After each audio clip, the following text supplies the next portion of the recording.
What is the first thing that comes into your mind when I say Deku and Shoto? Some people may think of the time they spent together during their hero internship. Others may think about the All Might Endeavor rivalry and how it connects to them potentially in the future. But almost everyone would think of their fight in the UA Sports Festival. This fight was amazing. It was fantastic. It was generational. It left a lasting impressions on our brains by just how amazing it was. And I want to talk about how exactly this fight changed Shoto forever. Hey, I'm Wise, and this is the first episode of a running series that I will be calling The Hero's Journey, where I look at individual moments in My Hero Academia that has impacted the characters, the themes, and us as a whole. So let me tell you about Deku versus Shoto.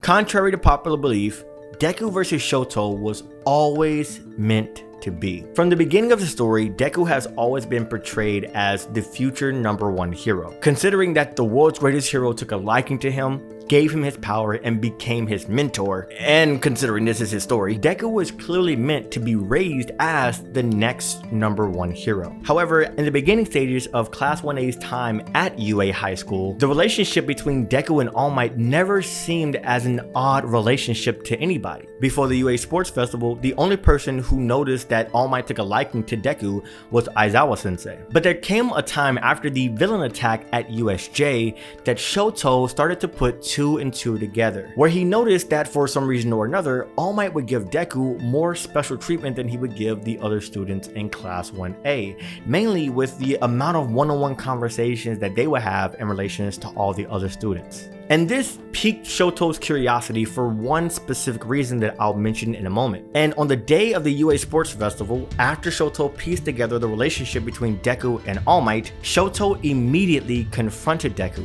telling him that even though he doesn't understand what's going on and he's not going to pry about it, he is better than him and he is going to beat Deku. Now, Deku was confused about that entire interaction because this is the first time that Shoto has initiated conversation with Deku. But after gathering himself and realizing that everyone is trying to be the best, Deku made a vow in front of Shoto that he too will strive to be #1. And that was the initiation of the rivalry between Deku and Shoto. But it was the build up to their inevitable fight that created the energy, the aura, the sensation that we got at the conclusion of their fight. In the UA Sports Festival, all of his first years competed in 3 events: the obstacle course, the cavalry battle, and the one-on-one fights. And Shoto from the start displayed just how clear-cut he is amongst all of his peers. The obstacle course was the first event, and using his ice quirk to maneuver through all of the obstacles that are before him, while at the same time preventing his peers from surpassing him, Shoto's display of proficiency in using his quirk was second to none at this point in the story. And when the audience recognized who he was, they realized that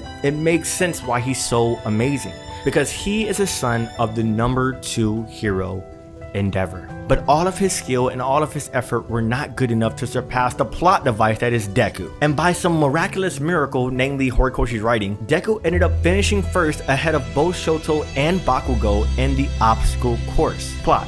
To lose in this fashion after it was revealed that you were the #2 hero's son, and the fact that you just declared in front of everyone that you would beat Deku, it definitely paid its toll on Shoto that he cannot take Deku lightly for the rest of this entire festival. And he did not, because the next event was the cavalry battle, in which all remaining participants divide into groups of 4 and create a rider-horse formation. Each rider has a tag with a number value on their forehead. Deku finishing first had the highest tag, and the goal is to acquire the other team's tag. When forming the teams, Deku initially wanted to have his friend Ida to be a part of his team, mainly because they're friends. But Ida had his own small rivalry with Deku, and he didn't want to rely on Deku as much as he did in the past. He wanted to find his own and to surpass Deku, so he decided to team up with Shoto to prove that he is more than capable of surpassing Deku. And him teaming up with Shoto, he advised that Shoto be the rider, in which he can use both his ice and his fire to fend off all of the enemies that are trying to attack them. And Shoto, while looking back to find his father in the stands,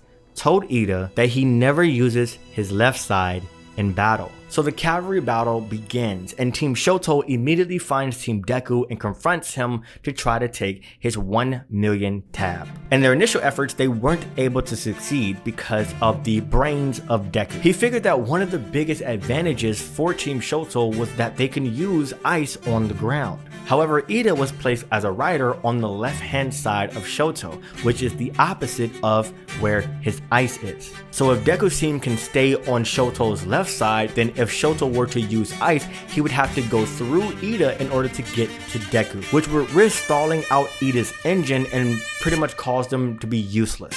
But Ida, in seeing that they were going nowhere, decided to pull out his trump card. Elevating his torque, increasing his RPM to a massive degree, he used Reciprocal Burst, giving Shoto just a split second to take his 1 million point tab. This confused everyone, but Team Deku could not ponder on this for a long time because time was running out, so he charged up a one-for-all attack while Team Shoto was still trying to process what's going on. And in the time Shoto can notice what's happening, he feels an immense pressure and energy so strong that he subconsciously emitted fire from his left side. He swiped the air, which caused a wind gust, creating an opening for him to snag his tag back from Shoto.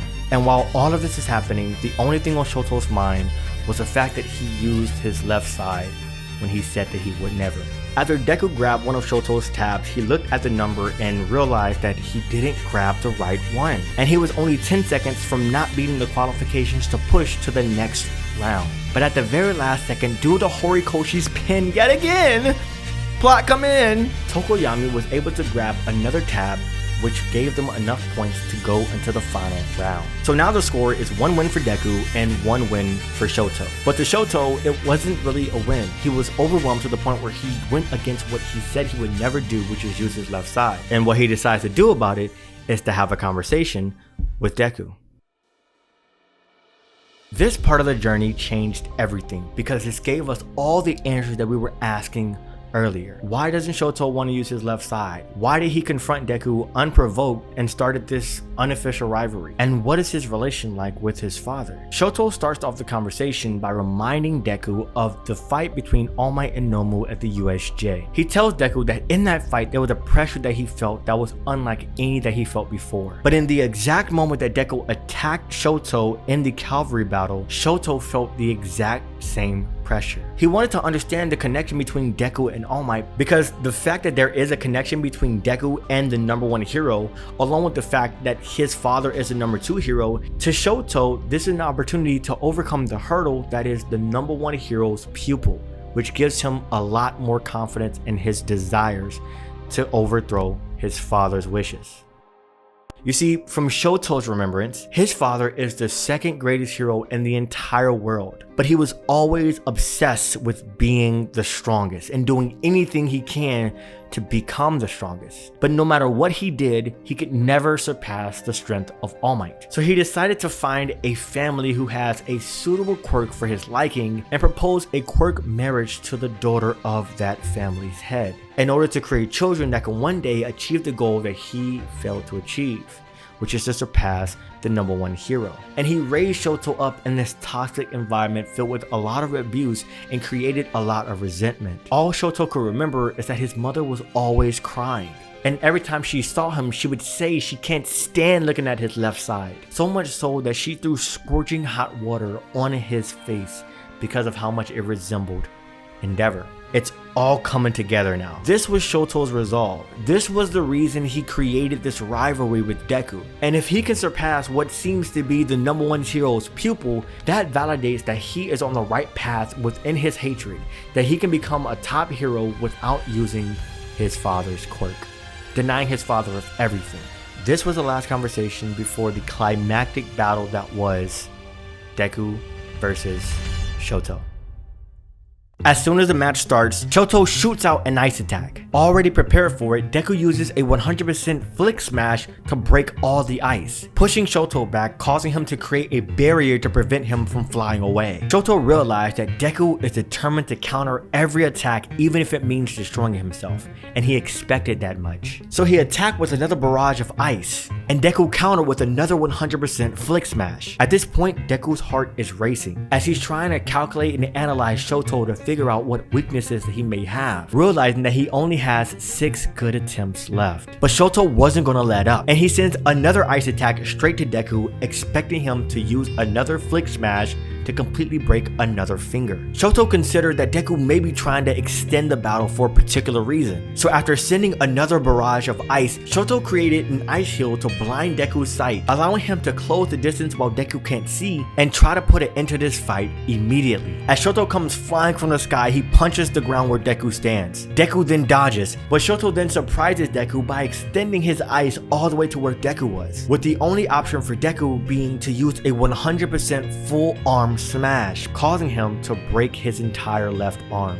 In that moment, Deku realized that it wasn't just his quirk, it was his excellent judgment, his execution, his mobility. Everything about Shoto was amazing. And in spite of that, all Shoto can think about is the fact that his father must not be happy at the fact that he's not using his fire quirk.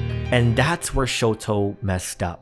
He lowered his guard, thinking that Deku was completely done because he broke both of his arms and doesn't seem like he's equipped for any battle. But when he sent his last barrage of ice towards Deku, he wasn't expecting that Deku would counter with a 100% smash. The tide of this battle is beginning to shift. Shoto can't fathom why Deku would go so far to win. The idea that Deku would do so much to win shocked Shoto so much that he thought that Endeavor, his father, paid Deku to do this just so that he can get what he wants. And it's a problem that needs to be fixed. Shoto becomes pissed off at Deku and sprints straight towards him. And it's in that moment that Deku realizes that Shoto is moving insanely slow. So slow that he's able to react and counter Shoto with a 5% smash. In this moment, we're reminded that quirks are physical attributes as well. And like any other physical abilities, you can exhaust them if you use them too much. And Deku understands this. With every attack that Shoto gives, Deku counters with everything he has. And this gets at Deku because he knows that Shoto wants to be the best. And in knowing that Shoto is crippling himself of using all of the potential that he has inside of him to be the greatest hero, Deku decides to do something that no one else would. He decides to do everything he can to convince Shoto to use his power at full strength. And with a punch, Deku tells Shoto why he wants to be a hero. With another punch, Deku tells Shoto the amount of effort and energy he's willing to sacrifice and put in order for him to become a great hero just like All Might. And with the final punch, Deku reaffirms to Shoto that he's aspiring to be great. He's giving everything he has and that he will surpass Shoto. And that final punch sends Shoto flying. And all of the words that Deku is saying, Shoto is reminded of all of his past. The trauma, his father, his mother, his siblings. He's still latching on to the idea that he has to show his father that he is capable, that he does not need his power for anything. But before he can utter those words, Deku tells Shoto, "It's yours! Your quirk, not his!" Those words reminded Shoto of an All Might interview that he saw with his mother, where All Might affirmed that quirks are passed down through generation. But that's not the main thing that matters. It's not just about blood ties. Instead, it's about recognizing and appreciating yourself. And that's what All Might means when he says, "I am here." It's Shoto that decided that he wants to become a hero. Those few words that Deku says ignited a flame in Shoto. A flame that he knew very young, but lost over the course of his life. And in the coming seconds, the fight was over. Shoto won this beautiful masterclass of a fight. And now, whoever was interested enough to watch until this point of the video, now I will tell you the moment that made me fall in love with this character. In the final round of the 1-on-1 battles, Shoto fought against Bakugo. In that fight, Shoto was struggling to get the same drive out that he once had in his fight with Deku. The words that Shoto said right before the final attack of that battle: "I'm sorry, Bakugo. Since I fought Midoriya, I just don't know what I should do. Whether or not what I'm doing is right. I'm not sure about anything anymore. A character that is given so much strength, so much ability, but due to the life that he lived, he was moving through the world with one mind, with one framework that he thought was the best framework to prove and justify his own existence. And at the pinnacle of everything that he could have done, the event that's going to catapult his career to show that what he's been doing for his entire life has been true, came crumbling down to an ideology that is more supportive of who he actually is supposed to be. But the moment that his trauma and his past comes back into his mind, the moment that his father is the forefront of his thoughts, is the moment that he doesn't know how to accept that truth. He doesn't know what is right and wrong. He doesn't know what place he is in life. And him asking that question and being so vulnerable to himself and understanding that he just doesn't know in the heat of battle, it just made me feel seen. And I admire Shoto to this day for that, because he is the hero of his family. All because he had the heart to say I don't know and the will to ask for answers. The Deku vs Shoto fight will forever be my top 5 fights in all of anime and all of manga. I would never depart from Shoto versus Deku. I don't want to depart from you. So you can watch this video next. Win your zone every single day.